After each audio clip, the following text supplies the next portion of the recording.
Thank you so much for coming along tonight. First of all, congratulations on the film. I know everyone's just watched it this evening and I'm guessing enjoyed it. Well, most of them are, and most of them are still here. They didn't leave and halfway through. And everything, Nice. It's not only is it a wonderful film, but it's also, I believe, your first screenplay. Yes.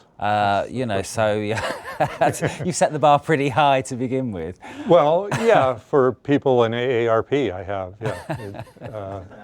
I wrote it pretty late in life, so, yeah. Well, I was going to say actually, because even though we're seeing it now, I'm guessing that it's been you've had it for a while, you know. When did you actually complete the screenplay? I wrote it in 2002. Right. And how long did it take you? Probably a year. Right. The first 20 pages I wrote in a day. Wow. And then it slowed down quite a bit after that. But well, I was thinking, as it was your first screenplay, I was going to ask that. Did you hit a point where you were just kind of like, I'm stuck now. Where am I going from here? I hit a point where I realized I have no idea what I'm doing. Right. Before that, I'd only written in television up in Seattle on a sketch comedy show. So I only wrote jokes and sketches that might last 3 minutes. Maybe the longest was 5. So to write something that's an hour and 50 minutes was quite daunting. Yes. Yeah. So what did you? So you sat down and I'm going to write a screenplay. You started, banged out 20 pages. Yeah. Wow, this is going well. Oh yeah. Hit a roadblock. What did you do to get over that? I had to stop and educate myself, and I watched a lot of movies. I didn't read any how-to manuals. Right.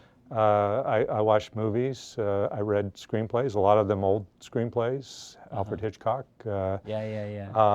Casablanca, things like that that were available at that time. It was a little bit before you could get a screenplay pretty easily on the internet. So. And when when you started writing this screenplay, am I right in thinking that it was kind of you were planning it as a spec script put out there to maybe just generate work, other work? It was for 2 purposes. Yeah, one, a friend in television said he'd help me try and get work down in LA, and he said besides writing another Simpsons or Everybody Loves Raymond script, that they like to read movie scripts as well in television to see if you can develop character and to get the tone of your voice. And I thought, well, if I wrote it for that purpose, I would also have this little independent film to shop around as well. So I thought, good logic. And the problem was that I'd been trying to think of a film idea for years that I thought would be worthy. And when it came time, this was still the only idea I had, so I basically had to go with this one. That was it. Well, I was curious, how did the idea come to you? What was the starting point for when you said I'm going to write a screenplay? What did you have? What was the sort of core of? All I had for that was that I'd heard that this actually happened, where people would travel to sweepstakes offices. Thinking that they had won. It had happened a few times, and I always remembered that. That was in the back of my mind for a few years, even while I was working in television in Seattle. So, as I say, when the time came, that was still the only thing in my head. And did you, starting from that point of, okay, I've got an idea, you know, someone fairly old thinks they've won, where did all the, you know, because it's such a nuanced, sort of rich in character, so where did all these characters come from? Were they real? Were they based on family? Yeah, I pretty much raided my family and took everything I could from them, just this side of legal action. Right, yeah. The Woody started with my father.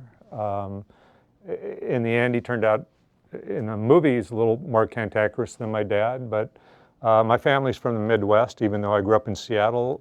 They moved out there when I was 6 weeks old. Nothing to do with me. I was fine there. I didn't have any complaints. You hadn't demanded a move. No, I didn't say, fair let's enough. get the hell out of Nebraska. But my dad was looking for work. He was a mechanic, as they show in the movie. He was also a drinker, and he was also a very friendly guy who tended to loan his tools out to people and never get them back. Right. So the story of the compressor is true. Even more than that, my dad actually did loan his truck to somebody and never got that back. Right. So in a way, the ending of the movie is kind of wish fulfillment on my part. It's like, oh, I'll get my dad his truck and his compressor here at the end of the movie. That's what movies are for. Even though he's been gone 35 years, you know, you do what you can do. Even yeah. So you'd written this script. When did you become? I mean, this is a slightly older question. When were you aware how good it was when you'd written it? Were you like, hey, this turned out pretty well. I'm pretty pleased with this. Well, that's a great question. And I've never said this anywhere before. And my wife is here. And the first night that I finished my first draft, I went in and I told her, you know, I'm not sure. You know, this is I was writing the kind of movie I wanted to see. Yeah. And what I basically told her was, I'm done. And this didn't happen a lot in my sketches. Like I said, a lot of times I'd write a 3-minute sketch, and some of those, the second act didn't work. Right. You know, so even in a short piece, would struggle many times. But what I told her was, I still kind of like it, which wasn't normal. And I said, it works for me. It seems to me like the kind of movie I'd like to see. Well, the next night I went back and I read it from scratch, and I immediately went and told my wife, forget what I said last night, it's terrible. And I've been on that roller coaster for 10 years now. Wow. Oh, maybe it's all right, and no, it's. I'm pretty sure. I think we know now. It's all right. It's good. Okay, I think we know. I'll calm down. Thanks for that. You know, calm down. Now, so how in the world did it end up with Alexander Payne? Well, you all might know a guy named Bill Nye the Science Guy who was started on a show I did in Seattle, that sketch comedy show called Almost Live. Well, Bill, that's how he got started and got his own science show. He came back to Seattle in 2003 to do another show called Eyes of Nye, and he invited me to come and write for that. And while I was there, a woman named Julie Thompson was brought in to produce it, and she found out that I had written this script. And because I had written it just before Bill called, and I was getting ready to move to LA, so I delayed it a year. But I had the script sitting around, and I would tinker with it, and I told her about it. And she said, you know, I know this gentleman named Ron Yerxa, and he's actually sitting right over there. Yeah, hold up your hand, Ron. And she said, he makes some great films, and this might be the type of thing that he would be interested in. And do you mind if I show it to him? So I looked up Ron's credits, and he had, you know, they were a fairly young company, but they'd already done some great films. And one of them was Election. They produced that with Alexander Payne. Right. So when Ron saw the script and he showed it to his partner, Albert Berger, they talked about it and they called me and they optioned it. And they sent it. Pretty good. Not bad. Not a bad start. So they had the idea to send it to Alexander to ask if he might like to be involved as, say, an executive producer. Right. Maybe help raise some money or find a director. But I don't think their original intent was that he would necessarily direct it. Yeah, no, I'd heard that the guys asked him, do you know anyone who'd be good for this? Yes. Yeah. And he said... He said, me, actually. Yeah. I'm not passing it on. I'm going to hang on to this one. Yeah.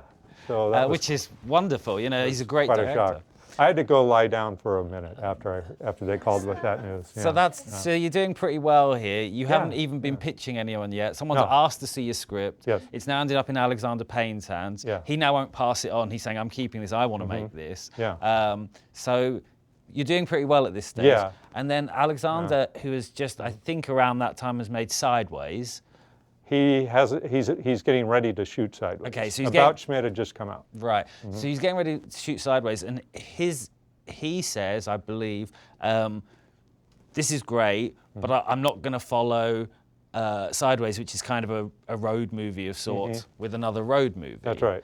So thanks for the script, I'm going to make Sideways, then I'm going to make something else, which turned out to be The Descendants. Yes. And then I'm going to move. At that point, I was thinking, as a writer, you've gone from Alexander Payne wants to make your movie, this is great, to, but not for a while. There must have been a little bit kind of frustrating? Yeah, a little bit, but I mean, not as much as you might think, because in Hollywood you can work on things for years. During that period, I tried to keep busy. I did studio assignments. But on the other hand, you work on these things, and there might be a 1 in 10 chance that will ever become a movie. Right. On the other hand, Alexander kept promising during those years that he still intended to make Nebraska. So it's almost like having one on the wall. You're pretty sure that he's going to make it someday.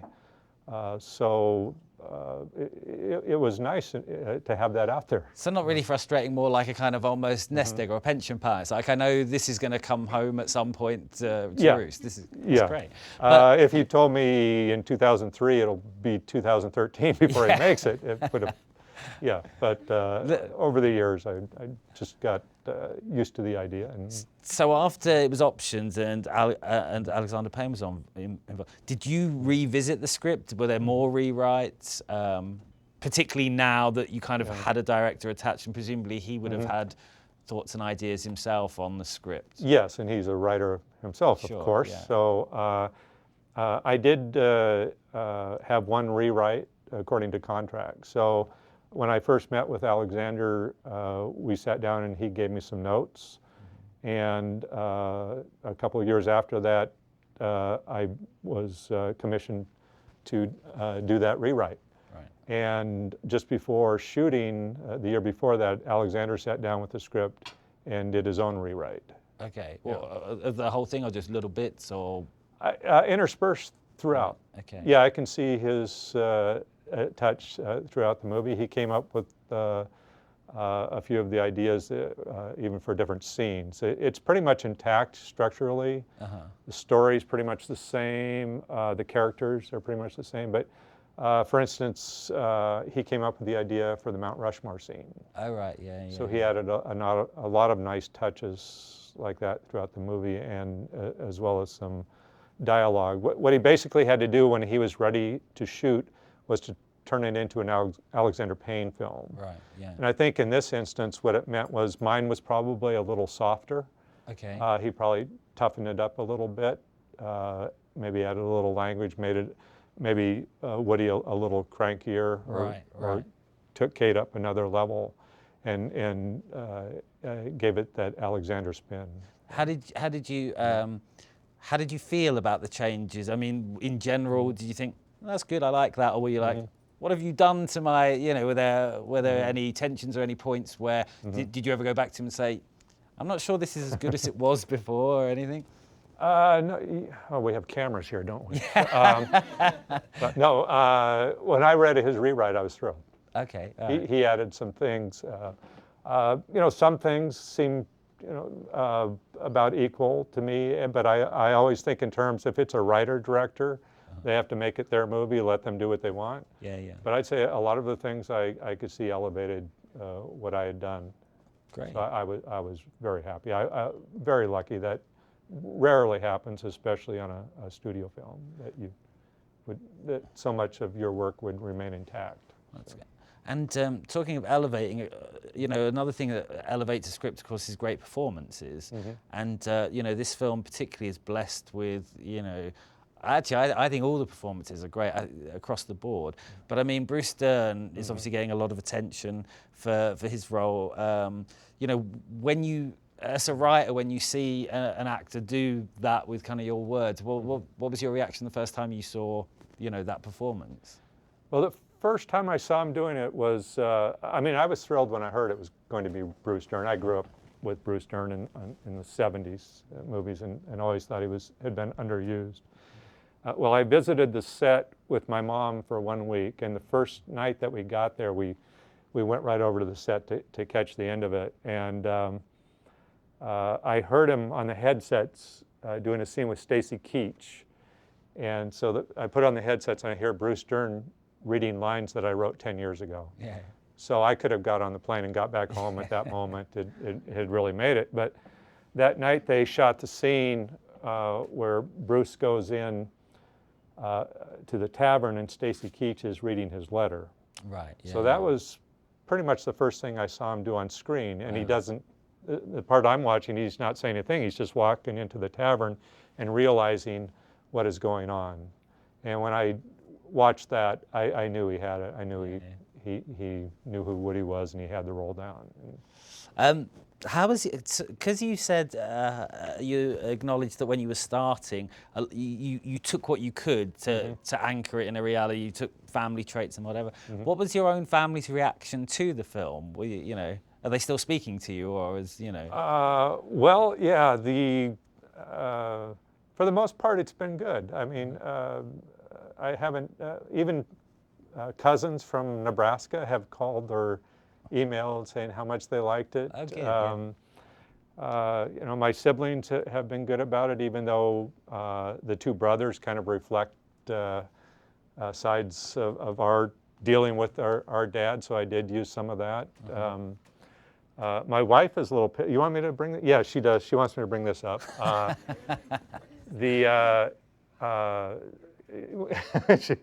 Now she's holding her head now. But the railroad scene where Woody loses his teeth, right? It actually happened too. That's from real life. Oh wow! And in real life, my wife and I had gone over to see my dad, and he was sitting there, and all of a sudden he said, "Where are my teeth?" Right. And so we were looking around, and we kept questioning him, and he said, "You know, I was at the tavern last night. On the way back, I fell by the railroad track, so maybe I lost them there."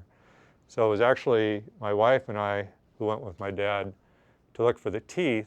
And the thing that pisses Valerie off is she's actually the one who found the teeth. Ah. So. Well, at least you're getting credit now, I guess. Well, you know. She is now, but when she read the screenplay, she said, "You wrote me out of the screenplay. I was the one who found the teeth." And I said, "Well, you'll just have to write your own screenplay then." Yeah. So. The locations of the film as well as the characters, feel very intrinsic to the story. Now you say that even though you were born in the Midwest, you moved. Yes. So, but you went back to visit family, presumably, so you knew the area. Right. As I was growing up, we would go back there, and I still had relatives on the farm and in the small towns there, so it gave me a background. Okay. My dad, there were 17 siblings in my dad's family. Wow. Probably, I think 6 of them moved out to Washington State, and a couple of them started farms up in Washington. So in a way, part of that's based on them and their farms up there, but I also stayed a lot on the farms in Nebraska. And the uncles that you see in the film are a lot like my own uncles. Right. And as my brother, who when he first saw the film, he called up and he said, that scene where they're watching television, he said, that's not writing, that's just dictation. Yeah. Because that's how they were. So when you were writing the screenplay, you could be relatively specific when you were talking about the locations, and presumably you were. The other thing I think for any writer that is difficult is there's a certain pressure to, particularly in American movies, to keep moving the plot along, it, you know, sometimes nuance and character beats can go by the wayside, and I think a writer's always worried that the scene's too long. You know, how did you manage to get what seems to me such a great balance between, you know, the story ticks along nicely, but everything seems to have room to breathe and scenes play out as long as they need to? Did you, when you were writing it, did you feel any nervousness about that? How did you do that? Again, I just wrote the kind of movie I wanted to see, and you're right. There is a lot of pressure to make sure that each scene leads to the next scene in modern screenwriting. I wasn't really feeling that as much on this one because it was a writing sample. Right. I had some hope of getting it made as an independent film, and I thought at that time if people like the basic script and that comes up, then I'll have to address that and maybe try and make sure that the scenes keep pushing each other. For me, I don't necessarily need that. I watch a lot of European films, and that's not as big a concern there. In the United States, that's screenwriting 101. So in a way, I was lucky that Alexander Payne became involved, because he'd been at this for 20 years by the time he came to shoot this, and had a few more films under his belt than since when he didn't option, but when he became attached. Yeah. So Alexander Payne kind of has the credentials now to make a film where every scene isn't pushing the next one. Well, I think tonally, a lot of his films, and particularly this one, it feels to me very Hal Ashby, very kind of Billy Wilder, you know, very sort of a mixture of humor and drama, and I agree. I think that he's one of the few directors allowed to make films tonally like that. But that must be manna from heaven from a writer, from a writer's point of view. So once you got him attached, it's like, great, these scenes are going to stay these scenes. Well, you just named two of the writers that I grew up with, and I consider Alexander Payne in that line, and even go back to Preston Sturges. Yeah. But as you say, Billy Wilder is one of my favorites, and I watch The Apartment about once a month. It's a real lesson in screenwriting and structure.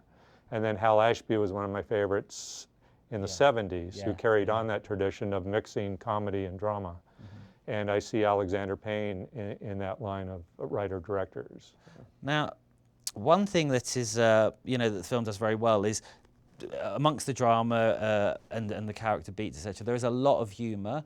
Now, I'm assuming that came relatively easy to you with your sketch background. Was it a transferable skill? Could you take the way you create humor and put that in the script? Yeah, in fact, I was a little afraid of it using too much humor as a crutch, because that's all I knew, that's all I'd written. But I always wanted to write something that crossed over and then had dramatic elements to it. So a lot of the comedic scenes in the movie were the ones that I thought of first. Right. The air compressor scene actually came very early in the process.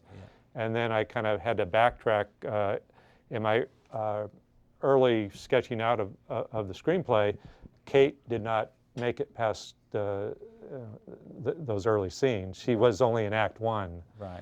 And then when I thought of trying to do some comedy, and I thought of the air compressor, I thought, I'd like to have Kate there, and I'd like to have Ross there. I'd like to have all four of them involved in this caper. And then working backwards, it also gave me some thoughts of how Ross and Kate could also work into the drama.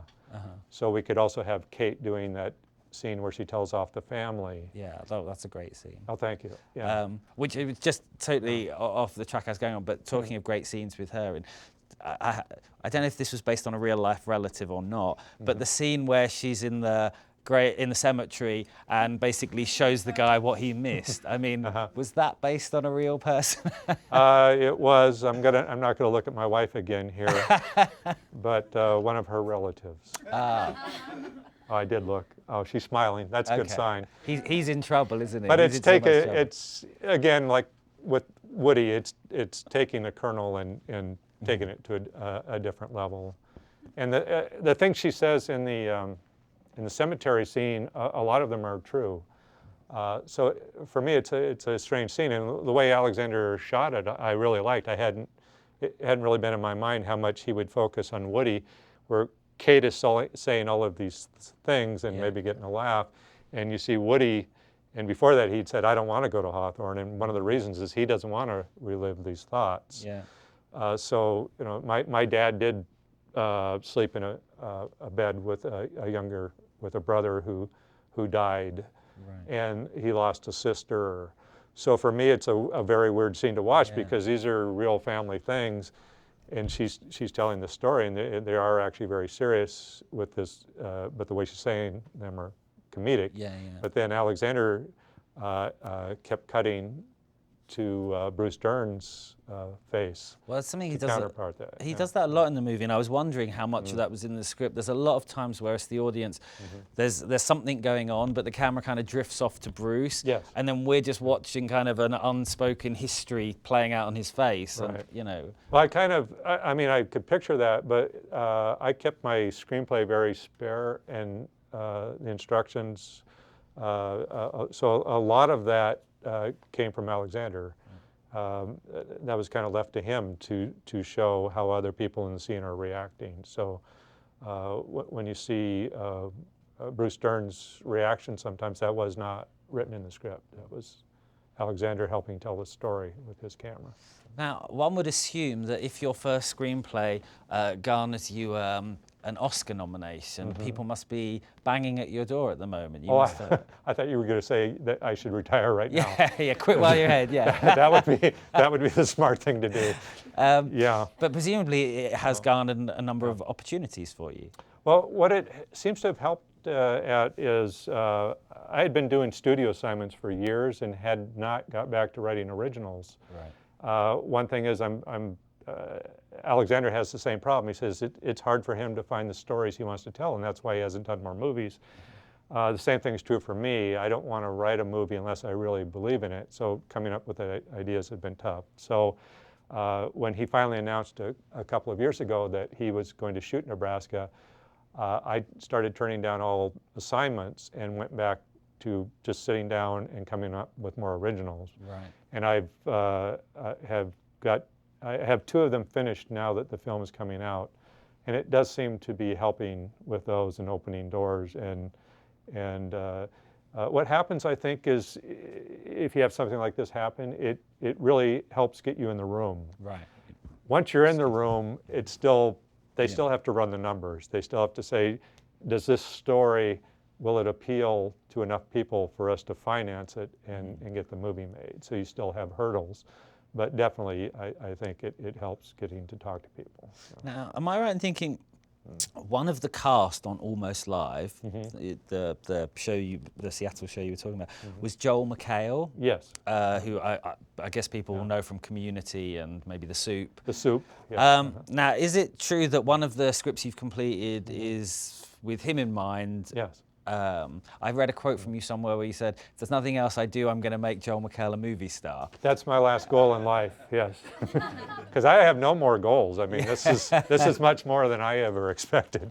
So Joel started out as an intern on our show. Right. So he's one of those, punk kids coming from the University of Washington that we used to abuse all the time. Because we didn't know. We didn't know he was going to become that big. But he was so good, we'd start putting him in roles even though he wasn't part of our cast. Yeah. And he eventually joined our cast, and we became good friends. And just at the point a couple years ago when I decided to write more originals, he called up and said, I really want to know what you're working on because I'd love to do a small independent film together.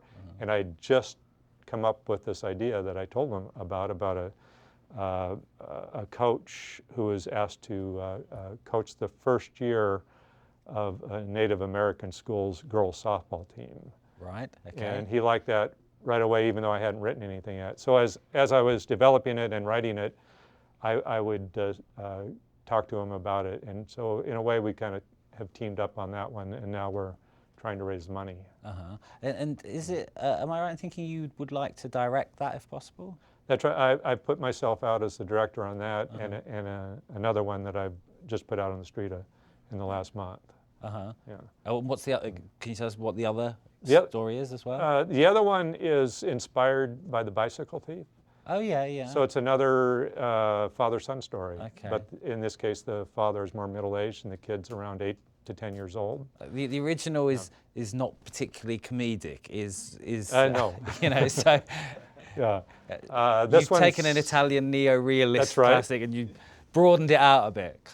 Yes. The tone is quite a bit like Nebraska. Right, okay. Yeah, a little humor and drama mixed together, yeah.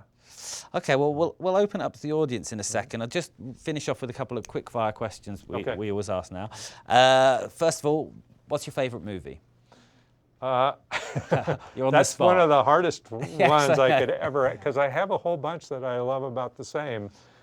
If I had to name one, it would probably be because it's what started me on the road to loving literature and movies, because it happened at the same time, and it was To Kill a Mockingbird. Oh, yes. And if you ask most 57-year-olds, we almost all have that same story. We read the book, and then the movie came out when I was, about 6 or 7 years old. Yeah. And before that, it was Lassie and cartoons. Yeah. And all of a sudden, you're watching this movie that's dealing with adults, Yeah. and it's also that where you're realizing that adults don't have it together as Yeah. much as you thought you did when you were 5, Yeah. and you thought they knew everything, and all of a sudden you're 6 and you realize they're crazy, Yeah. and they have problems. So I would almost have to say To Kill a Mockingbird, just because it started it all. Fair enough. It's a wonderful movie. And who is your favorite writer? Screenwriter, or just writer in general? Whichever one you feel like answering. Screenwriter, I'd probably say Billy Wilder. Okay. I just think he did what I'd hoped to do, which is to write stories about real people that combine comedy and drama. Writer overall is probably Mark Twain. Right. Yeah. This is an odd one. What do you write on? Are you sort of locked to your laptop? Are you writing scraps of paper on anything that, how do you write?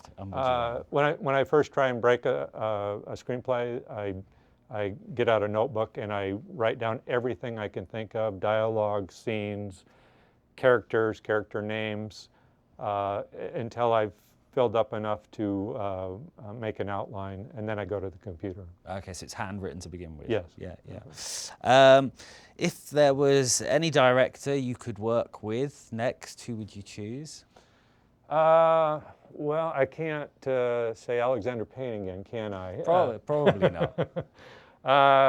I don't know. Spike Jonze would be great, but it looks like he's starting to write his own material now. Yeah, that's very Damn it all. inconsiderate of him. Yes. I just like his sensibility, and I think he's doing, all of his movies have been so well directed. And I love the Coen brothers, of course, but they write most of their own material. Yeah. So.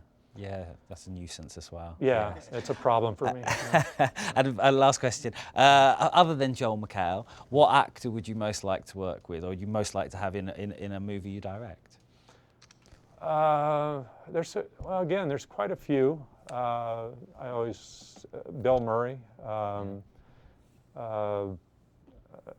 Don Cheadle has always been one of my favorites. I'd love to work with him. Yeah. Well, they're both good answers, Yeah, that's probably enough, right? Yeah, you're good. That's good. Let's open and see if there's any questions from the audience. Yes. Whose decision was it to make the movie in black and white? That was Alexander Payne's. He says that during his career, he's been looking for a project that would work in black and white, and what I've heard is when he read the screenplay, it seemed so austere that he immediately thought Nebraska should be in black and white. So that all started with him. I think he got his budget halved overnight as soon as he told Paramount. Well, I think Ron would know better. They cut it down quite a bit, but it kept building back up. So I think we lost I think it went from 16 down to 13. Okay. So Ron, if you hear anything incorrect, scream. Just yell it out. Yeah. You're right. That was right? Okay. Yes, anyone? Yes. Was the story always called Nebraska? It was, and in fact, during these last 10 years, it was always meant to be changed. And Alexander said from the beginning, it won't be called Nebraska. But the only thing I've heard since then, I saw in an interview where he said, I just couldn't come up with another name. so that's, I don't think he really wanted to be branded. He made so many movies in Nebraska, and he loves going back there. But on the other hand, you don't necessarily want to be branded one thing or another when you want to be director and make all sorts of different types of films, and that's why he got away to California and Hawaii. So in a way, I think if it had been the next movie after About Schmidt, it probably wouldn't be called Nebraska. I think by the time he made About Schmidt and Sideways and then Descendants, I think he was finally okay with Did that. you ever offer him alternate titles? The only title that I ever had for it before Nebraska was Sweepstakes. And he didn't seem to like that. So I told him that. Well, that's the only one I had. He did one of those. Yeah. Okay, Nebraska it is. Yeah. Yes, there was a question here. Yeah, you mentioned a few of your favorite films, and you said you watched a lot of movies when you were writing Nebraska. What particularly inspired you? The movies I was watching at the time when I was writing Nebraska. Well, I was watching a lot of the crossover ones that had, there was, Election had come out, the Coen brothers in the 90s, all of those movies that seem to have split the difference between independent movies and what are considered studio movies now.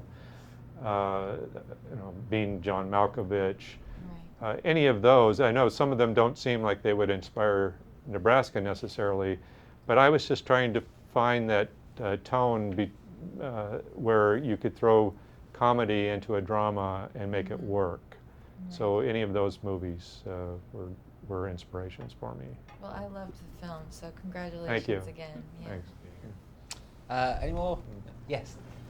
So there's 6 Oscar nominations. Mm-hmm. Yeah. And do you think at any point when people are like, can you buy me dinner? You're killing it. Is that joke ever going to get old? Yeah,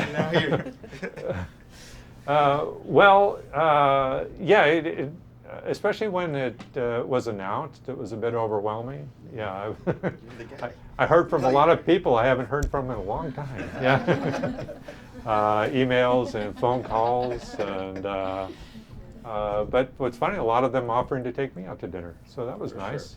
Sure. That's awesome. Yeah.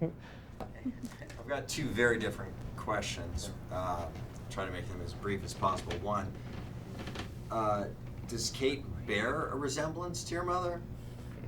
No, not at all.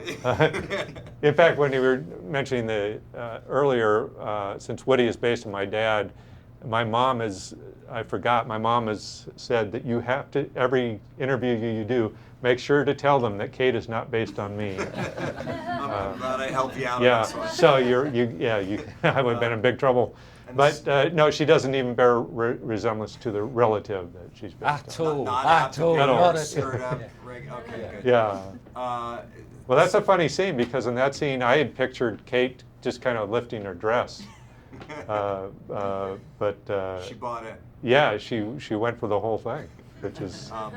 And secondarily, for your background as a writer, we've gone back as far as sketch comedy writer. But what was the impetus all the way back?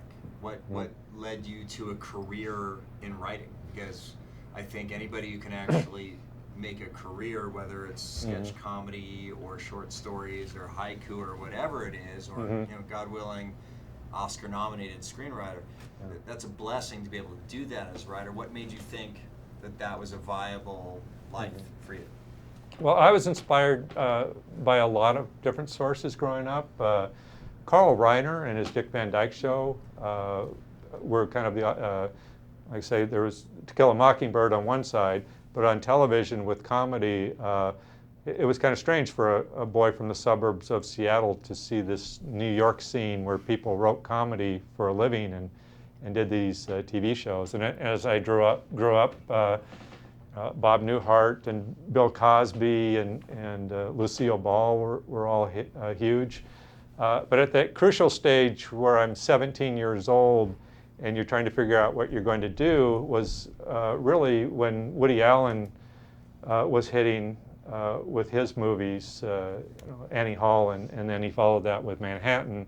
And it was also the time that Monty Python hit in the States and was shown on our local PBS station. So it's kind of, for comedy, those two really combined at just the right stage.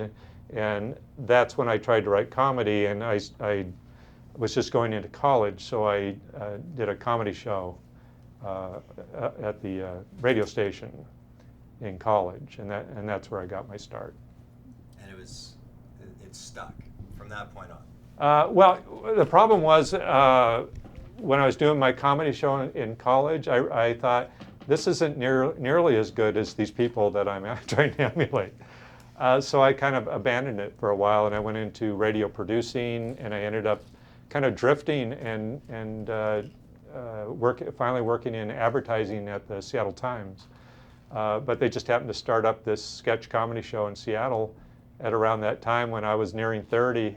And I thought, well, if I'm ever going to do it, I should go for it now. So I wrote a bunch of material and sent it over there and was able to get on that show. So it was kind of a last gasp attempt for me to get back to writing. I think we're all pretty glad it worked out. Well, thank you. Indeed. Any more? Are we done? All right. Well, just thank you so much. Oh, Bob. thank It's you, an absolute Albert. pleasure. Thank you very much. Thank you. Appreciate it.